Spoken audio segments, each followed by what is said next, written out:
কালকে বাবার বাড়ি থেকে এসেই মেয়ে পূজা দেখতে বের হবে। আর যশোরে তো 5 দিন ধরেই পূজা, খুব জমজমাট অবস্থা, মনে হচ্ছে যে দুর্গাপুজো। যশোরে আসলে দুর্গাপুজো থেকে কালী পূজাটা বেশি জমজমাট হয়। আর এই যে এত সুন্দর প্যান্ডেল করেছে, মেয়ে তো দেখছে তাকিয়ে তাকিয়ে, আর আমাদেরও খুব ভালো লাগছিল। আর এই যে দেখেন কত সুন্দর প্যান্ডেল করেছে, এক জায়গায় ছবি তোলারও জায়গা করেছে, এত সুন্দর। আর এত গান বাজনা ডিজে এসেছে, এত মানে জমজমাট অবস্থা।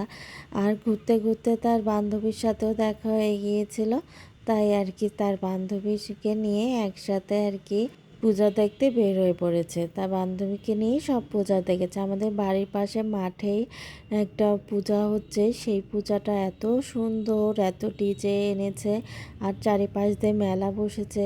আর সেইটুকু ভিডিও করতে পারিনি। আর দেখেন কত বড় মহাদেব বানিয়েছে, দেখেছেন কত সুন্দর, কত বড় বানিয়েছে, এত ভালো লাগছে দেখতে।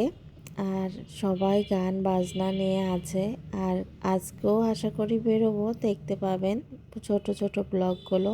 আশা করি ভালো থাকেন, সুস্থ থাকেন।